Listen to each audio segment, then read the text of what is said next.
Hey guys, what you're about to see is something of a dramatic reading and documentary mishmash. I did not write this article, but I figure I should spread the word about it, and the best way to do that would simply be to read it out loud to you guys. I'm also going to be throwing footage and clips from the Metroid Other M movie, I guess you could call it, in there, to show you what I'm talking about and what he's writing about. And yeah, credit for the article goes to the people who wrote it. I'll have a link to the article in the description, and yeah, here we go. Just keep in mind that not absolutely everything in this documentary, I guess you could call it that, reflects what I'm saying, especially toward the end, when the writer calls into question whether he could consider himself a Metroid fan at this point or not. But anyway, roll the clip. This is not a gameplay review. I'm here to address the game's writing. Not so much where it failed artistically, though there are some legitimate complaints to be made on that front, but unfortunately, where it succeeds. When it comes to the game's story, there is an elephant in the room which very few reviewers have addressed head-on. To put it bluntly, Metroid Other M is a story that consistently portrays an abusive relationship between two of its main characters and romanticizes it, painting the depicted behavior as justifiable, even laudable. No single moment in the game bears the blame for this, though a couple are problematic on their own. The entire story, taken as a whole, is the problem.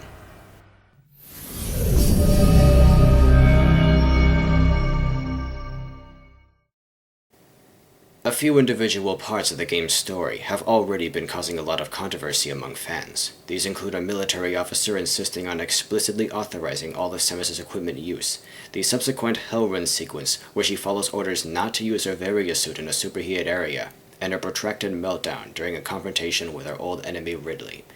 Each of these do pose narrative problems in their own right, but few of the game's critics have treated the story as an organic whole. The implications of Other M's story are much worse than what is implied by the sum of its parts. Most of these parts aren't even that bad when considered individually, and only start to look especially bad when considered in light of the relationship between Samus and Adam, the elephant few people seem to want to address directly. I have to wonder whether the controversy over some of these individual aspects is serving as a substitute for talking openly about the real problem. For the sake of providing context for my argument, however, I'll start by going over some of the complaints which have already been frequently raised.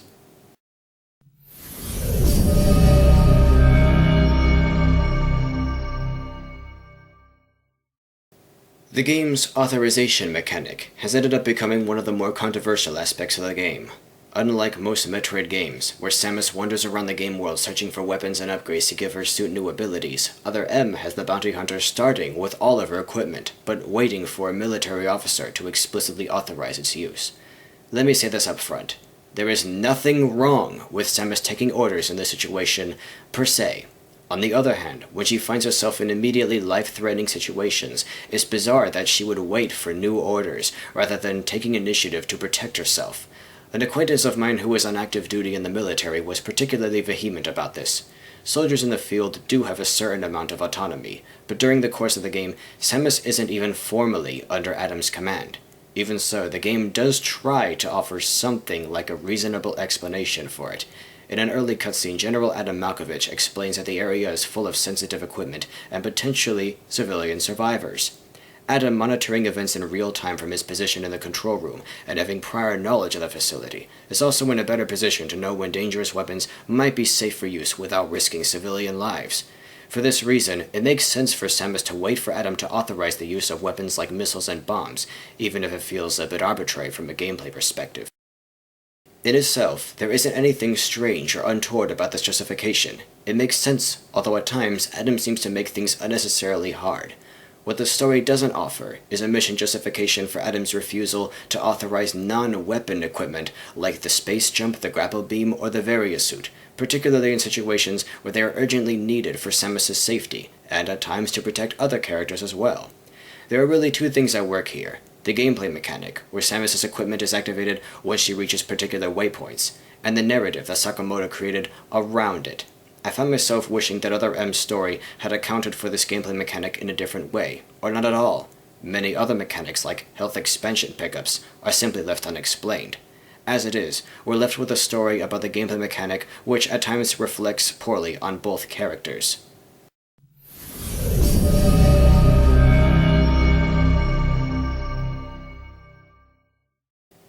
The issue comes to a head in the all but universally reviled Hell Run sequence, during which Samus is ordered into a high-temperature area without authorization to use her various suit's thermal protection.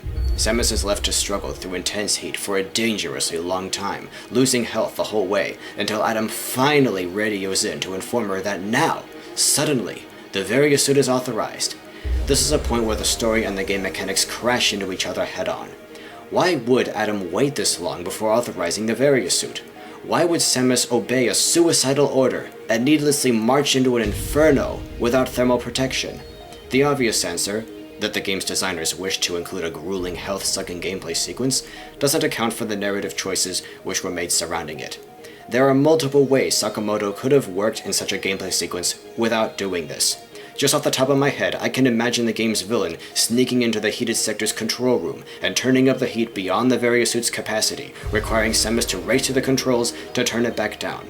Or perhaps the emanations of a powerful monster could interfere with Samus' shielding, requiring her to kill or distract it to allow the various suit to function. This one would work especially well, since the Hell Run ends with a battle against a giant lava creature.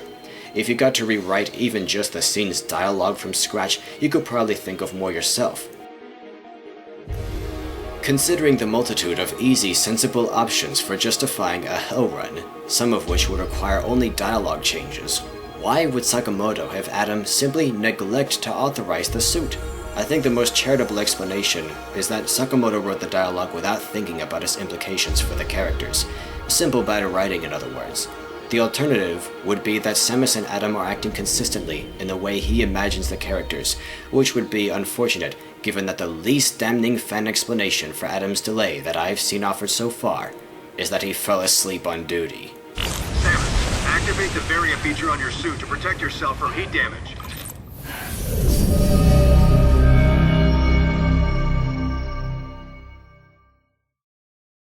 Another major complaint many have had has had to do with what has probably been the most controversial scene in the game, though I'm not sure it should have been.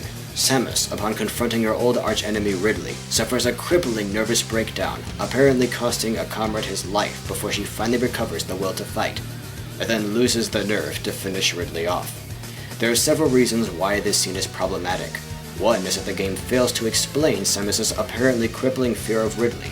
Some very hardcore Metroid fans like me knew beforehand that Samus is supposed to have been severely traumatized as a little girl when she witnessed Ridley killing, and possibly devouring, her parents. However, the only place this bit of background is actually related is an obscure 2004 manga, which was never widely published or officially translated. Other M itself provides no context or explanation for Samus' episode, which naturally leaves the vast majority of players wondering just what the hell is going on in this scene. We aren't really given the opportunity to understand or empathize with Samus when she shuts down. Samus stumbles backwards, cowed. She then turns into a whimpering little girl and gets mauled by Ridley until a big, strong man steps in to save her, which is not hyperbole, but a literal description of what happens on screen. Hey, Pop! Don't you know how to treat a lady? Another difficulty with this scene is that even if we go into it knowing that Samus is supposed to have been emotionally scarred by Ridley as a child, by this point in her life she's already killed the beast several times, at least twice in the original Metroid and in Super Metroid, twice more if you include the ambiguously canonical Metroid Prime trilogy. Even the manga has her overcoming her childhood trauma by this point in her life. The best fan justification I've seen offered for Samus' breakdown in Other M is that it was really prompted by Ridley's totally unexpected return from the dead. Unfortunately, that explanation still doesn't make a lot of sense. As far as we know, Samus never expected him to come back to life after the original Metroid, but she had no trouble battling him when he appeared again in Super. Indeed, if Prime was meant to be part of this continuity, Samus has no reason to be surprised by Ridley's apparent immortality at all. On top of that, her encounter with Ridley and Other M takes place fairly late in the game, when Samus has already learned that most of her previous enemies have been cloned back from extinction aboard this space station. She has no reason to suppose that Ridley couldn't have been among them. Then there's the issue that the scene actually undermines Samus as a sympathetic character. It wouldn't really matter who the game's protagonist was, whether we were talking about a Samus Aran with an established history, or a Jane Doe, or a John Doe if you like, who we had never met before. We watch the supposed protagonist cave under pressure and literally devolve into a sniffling child on screen while Adam shouts in her ear to use her weapons. He isn't stingy with authorizations in this case. We see the most likable character in the game step forward to defend her, only to get flung to a presumably grisly off-screen death, while Samus struggles to get it together.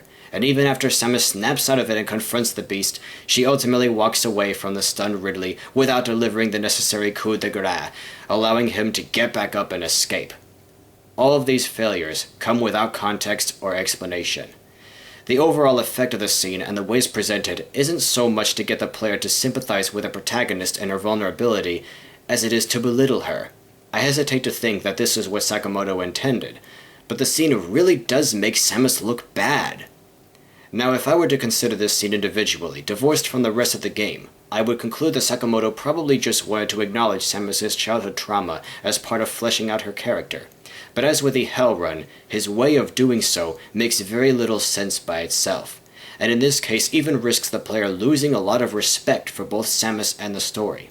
If this scene had been set much earlier in the Metroid timeline, before Ridley's repeated resurrections, with an in-game explanation of Samus' childhood trauma, this scene could have worked. As it stands, however, it's not only bad storytelling, but it makes it seem unlikely that this inept, fragile character could have possibly done the things she's supposed to have done in the past, or even does during the gameplay portions. If it weren't for everything else, I would be left to wonder why Sakamoto chose such a poor implementation of a potentially good idea, when a better way would have been so easy. Did nobody, at any stage of the production, notice this and point it out to him? In context, however, there's a pretty straightforward justification for Samus' passive behavior.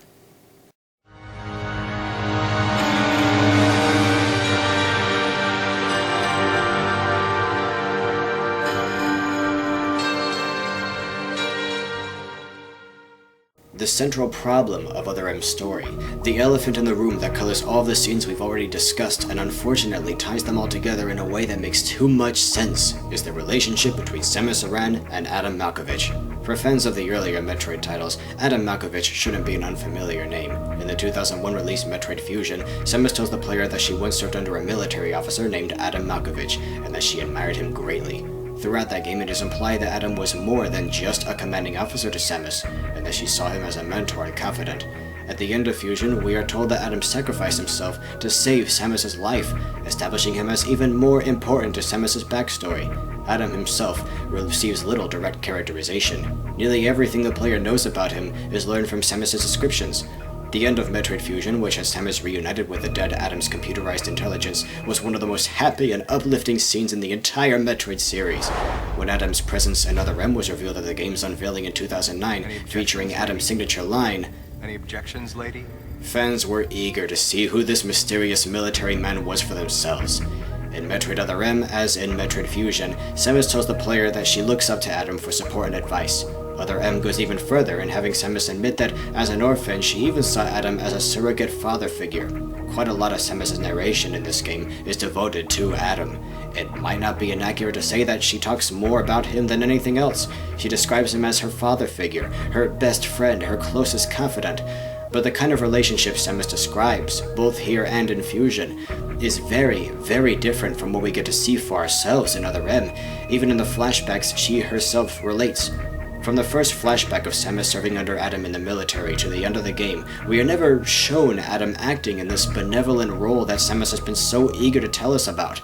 On the contrary, his behavior towards Samus ranges from indifferent to, on occasion, outright cruel.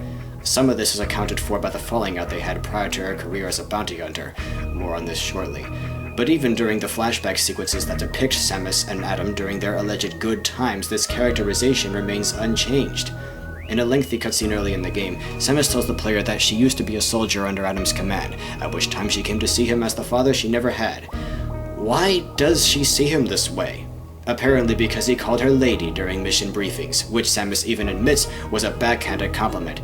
As the only woman in her squad, she says she's fed up with sarcastic references to her gender and stuck-up attitude. But when Adam makes them, they're supposed to be a tender gesture?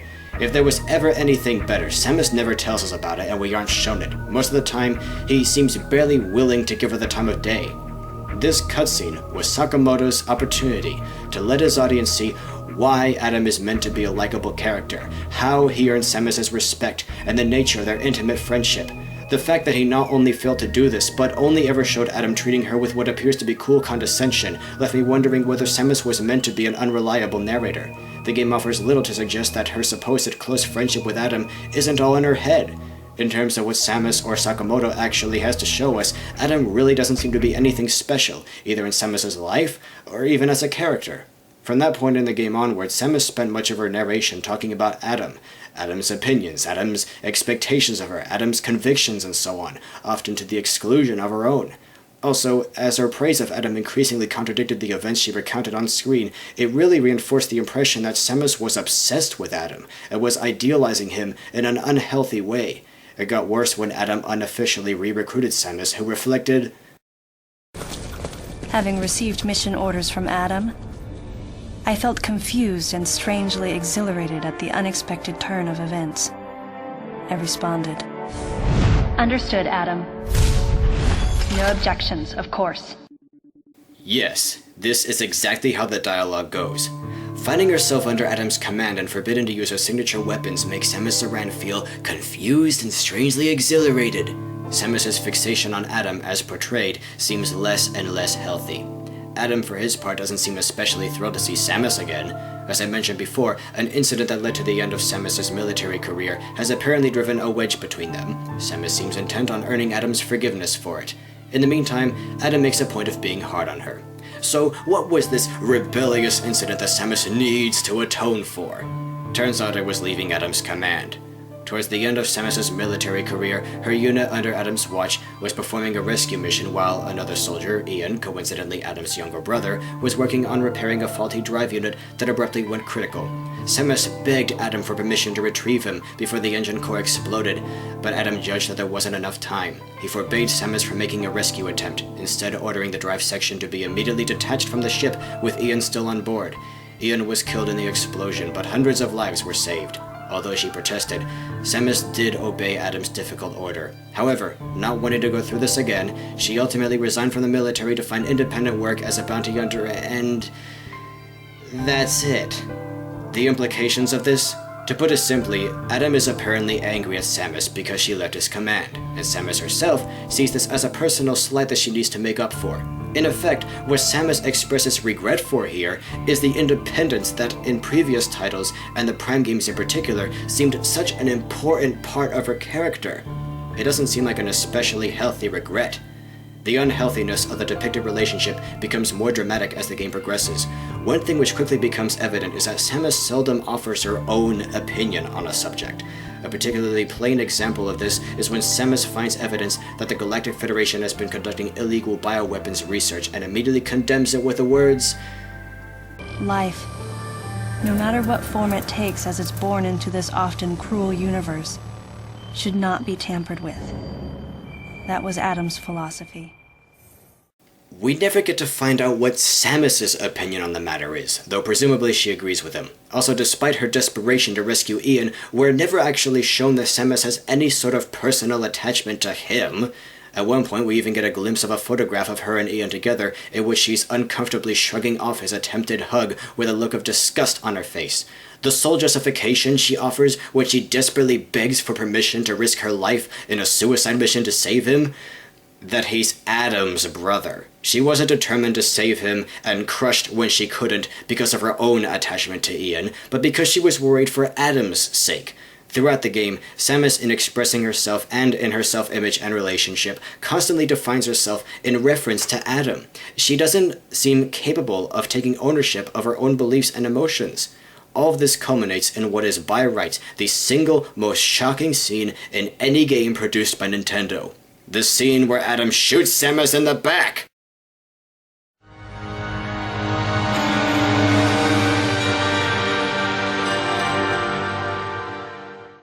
In this scene, Samus is walking down a corridor that leads to a dangerous part of the space station, potentially inhabited by powerful enemies that she may be unprepared for. Adam, who knows of the danger, but had lost radio contact with her, leaves his post and runs after Samus to intercept her.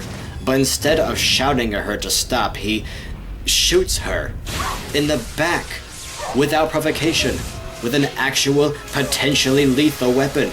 Her armor fails and she collapses to the ground, gasping in pain. Adam stands by, watching until she passes out. If this weren't bad enough on its own, there's also the fact that there was a live enemy in the room only a few feet away from her when he did it. Setting aside the issue that he had no way of knowing in advance that the shot wouldn't kill her if it breached her armor, his decision to shoot Samus first, leaving her vulnerable and defenseless until he took care of the enemy himself rather than letting her shoot it, represents a casual threat to her life as well as to her dignity. By this point, she's been laying there afraid and in physical agony with a Metroid hovering over her for almost 15 seconds. Needless to say, some people have remarked on the illogic of her armor failing in this situation, but once again, a straightforward justification is available if we recall the relationship between them that's been depicted so far. Earlier in this game, it is suggested that the suit relies on Samus's willpower for its integrity, and Sakamoto has even said as much in interviews in the past. Given this, being casually shot by the person she worships to such an extent could easily cripple her defenses. It's certainly apparent from subsequent dialogue that Samus realized it was him at the time. Her first question to Adam, when she eventually recovers consciousness, still gasping in pain, is why he shot her, not who shot her. So why did you shoot me? He never really gives her a straight answer. You can't destroy these Metroids. Instead, she's treated to a monologue about the dangers of the next few rooms. Adam then explains that someone will have to sacrifice themselves to destroy this nearby threat, and that Samus's combat ability makes her too valuable to sacrifice, so he will do it himself. Adam walks away into the dangerous sector as sad and heroic music starts playing, and Samus, still gasping in agony, stumbles to her feet after him, begging for him to come back. Adam doesn't feel like letting Samus get in the way of his heroic sacrifice, so he locks the door in her face and marches off to his honorable death, leaving Samus in tears. If he had been developed differently, and his sacrifice set up differently, this could have been a crowning moment of awesome. Unfortunately, the moment is considerably undermined by the fact that he's saying this just after he's blithely endangered Samus's life and caused her considerable pain and humiliation, idly standing over her while she writhes and gasps like a fish.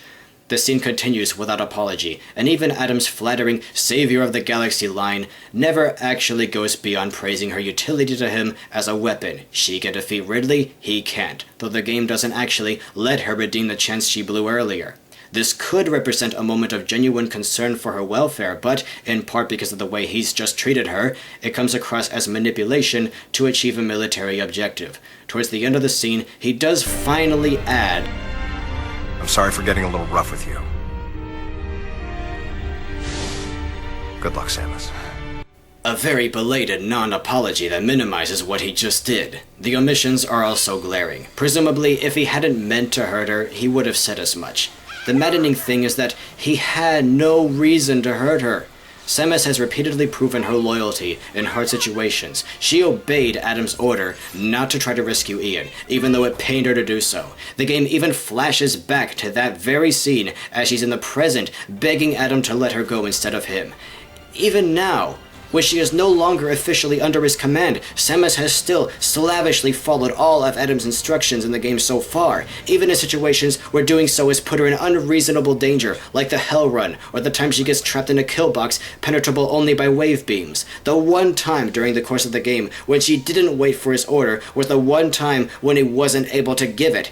Yet, after all this, Adam doesn't trust her enough to reason with her like an adult, or at least rely on her to follow his orders once again, despite her having followed one very much like it in the past against her strong emotional reservations. He decides he has to preemptively shoot her, and afterwards, she loves him for it!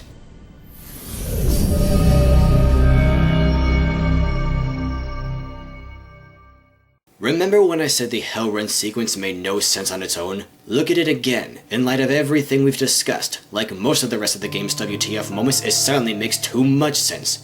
If we take the characterizations we've been presented with seriously, it appears that Samus really is anxious enough for Adam's approval for her to charge into a volcano without heat shields, and Adam really is cold and domineering enough to watch her do it. As established early in the game, he even had a direct audio-visual feed from her helmet the whole time. At this point, it's hard to escape the idea that Adam wasn't simply withholding authorization of Samus's non-dangerous gear because it was in the interest of the mission. Certainly we're never given any reasons why it would be.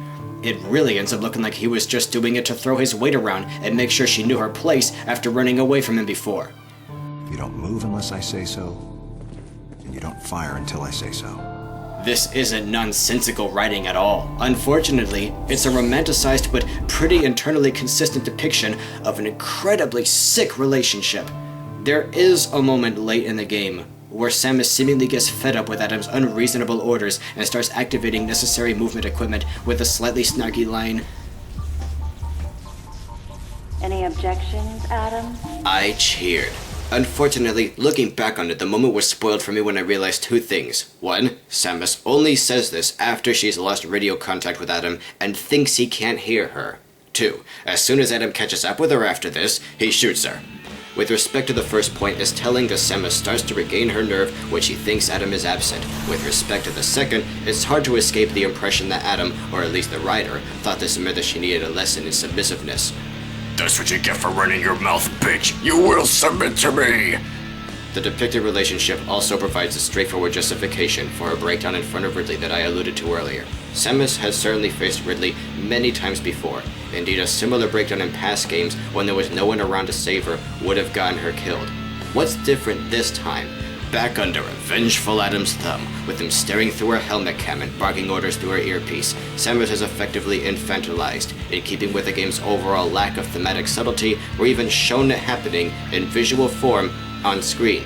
Throughout the game, Samus consistently loses her nerve whenever Adam is around, and only starts to regain it in moments when she isn't being reminded of his presence. In keeping with this pattern, the moment when Adam is dead and gone is also the moment Samus suddenly finds herself feeling more confident than she ever has before, although she naturally attributes this to his heroic example. As she explains it, it's not her confidence she feels inside, but rather his, which he has now granted to her by his actions, which for anyone keeping score also included brutalizing her and coldly shutting the door in her face when she was still distraught.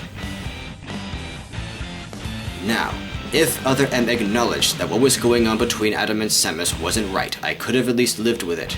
It's entirely possible to write about something like this without approving it or painting it in a romantic light. It would certainly have been jarring to learn that what was previously believed to be such a strong character is really so submissive and codependent, but if the game showed any awareness of how messed up this all is, I would have been able to accept it.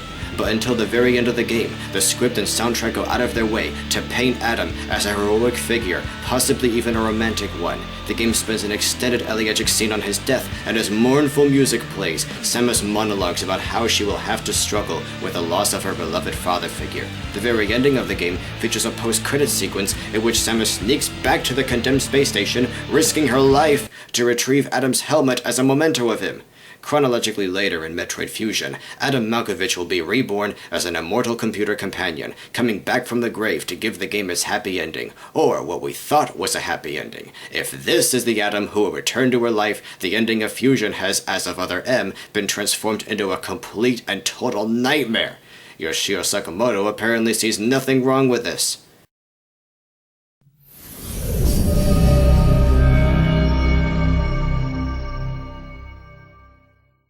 Some reviewers have described this game as sexist. Sexist is a loaded word and one used inappropriately far too often, but is Other M also sexist?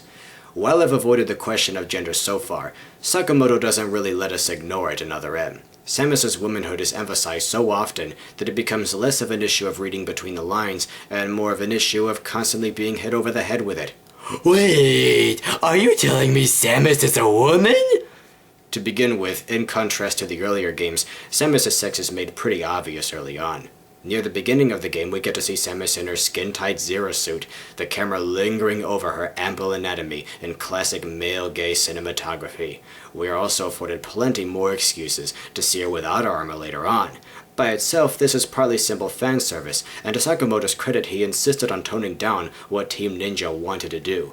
But even when Samus is wearing her armor outside of cutscenes, we're still occasionally confronted with reminders that Samus is not a man, some subtle, some less so.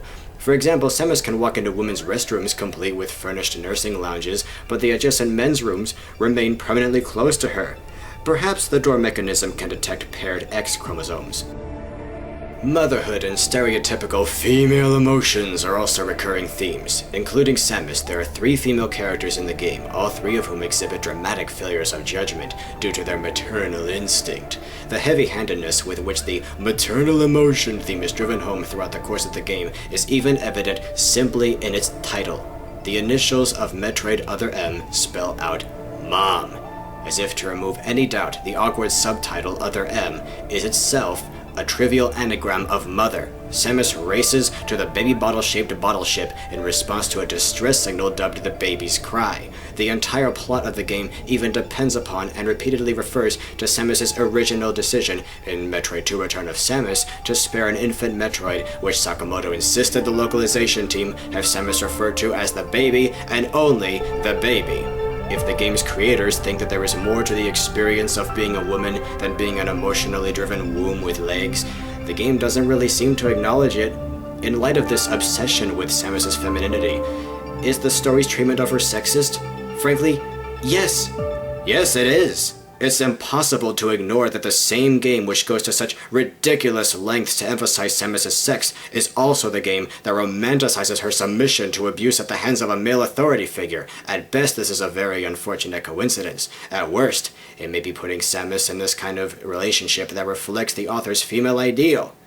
Unfortunately, in addition to simple sexism, the way Other M idealizes the sick relationship at the heart of the story unavoidably gives the real appearance of misogyny. If the sexes had been reversed, and a comparable story had been written about male bounty hunter Shima Saran and his former commanding officer Eve Malkovich, I'd be forced to wonder whether the author had a poorly disguised femdom fetish, and possibly serious issues with men.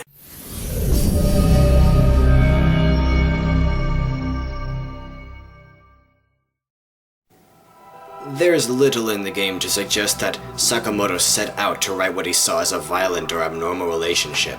This leaves us with 2 main possibilities. One is that Sakamoto, in the tradition of hack writers, simply put no thought into the human implications of the script.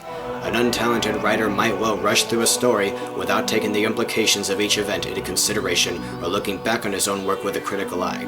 During the scene where Adam shoots Samus, the player knows that there is a traitor running around on the space station. Sakamoto doubtlessly wanted us to see Samus getting shot and assumed the traitor had ambushed her, so he threw it in. When confronted with the problem of why Adam would do this, he justified it with a flimsy excuse of Adam not wanting to risk Samus disobeying his order to not advance, not realizing or caring how this would mesh with the characterization up until this point. An unfortunate mixture of melodrama and a serious but incompetent attempt at psychological realism, perhaps. It could really be that he was just too lazy to come up with a better excuse for the hell run, hard to believe though that may be. It could also be that he just didn't think clearly when he had Samus break down in front of Ridley. In this case, Sakamoto is just an incredibly incompetent writer who created a monster without realizing it.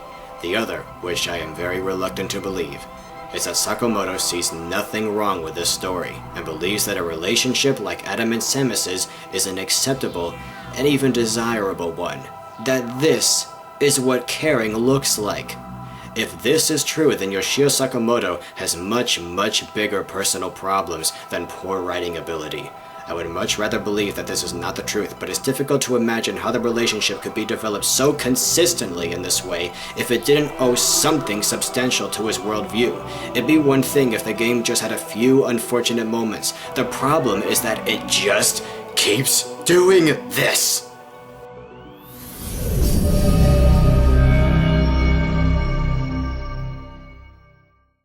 It's no secret that the video game industry tends to have very low writing standards, so unless a game's plot or characters particularly stand out, gamers and reviewers have been conditioned to tune out the storytelling and focus on shooting stuff. Many players can tune out a game's story completely and enjoy the gameplay on its own. This raises an obvious question. If it's so bad, why can't we just ignore Other M's story and move on?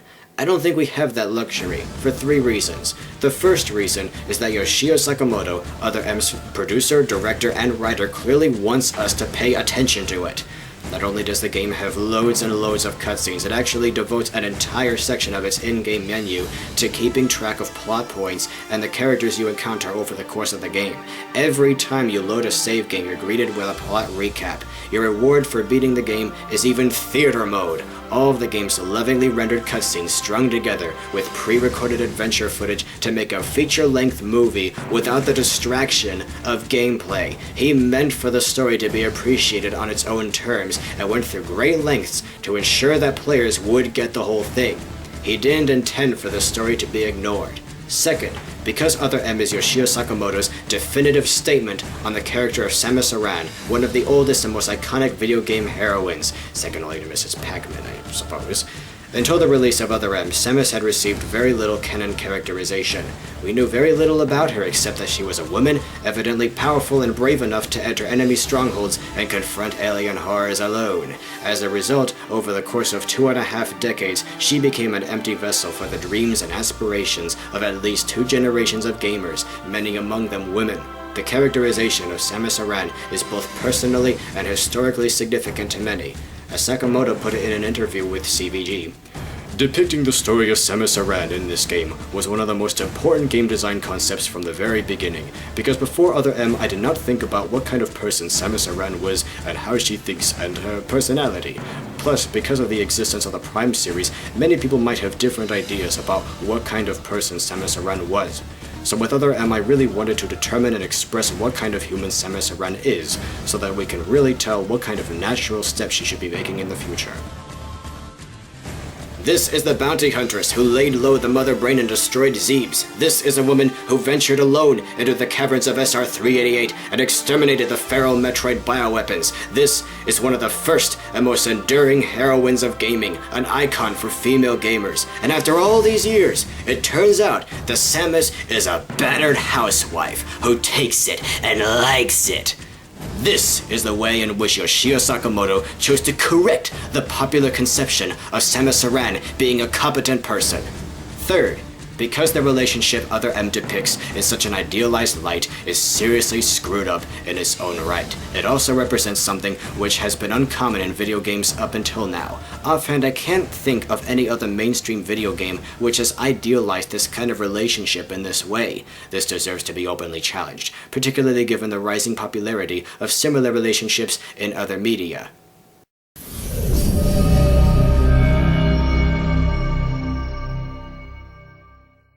Since the release of the game, there have been numerous objections to scenes like the Hell Run, Samus's breakdown in front of Ridley, complaints about poor plotting and dialogue, and broad accusations of sexism, none of which are individually that damning. By contrast, many fewer words have been spent on Samus and Adam's relationship as depicted, even the scene where Adam casually shoots her. And I think it's worth asking why. I suspect the unfortunate truth is that the glorification of abusive relationships and disempowered female characters has become prevalent in modern pop culture. Look at books like Twilight or Hush Hush. Female characters, completely in the thrall of emotionally abusive and sometimes physically abusive or even murderous men whose domination of them is painted as romantic somehow. On the internet, Twilight is often mocked, but that doesn't change the fact that these books are popular, with a devoted fanbase of millions. When this cultural trend was only visible in trashy romance novels and then melodramatic young adult fiction, it was easier to laugh at. What Other M demonstrates is that the trend is present in other forms of media as well, and that we, the consumers of said media, are mostly lapping it up, because it's already part of our broader cultural landscape. As the old saying goes, fish tend not to notice the water they're swimming in. This is one reason why I think Other M's story is important enough to call attention to. If you like the story, that doesn't automatically make you a sick person. Most people haven't really had a reason to think about these issues. But the perverse model of male heroism and female submission embodied by Adam and Samus in this game needs to be called into question, because it is all around us, and we do well to start thinking about it.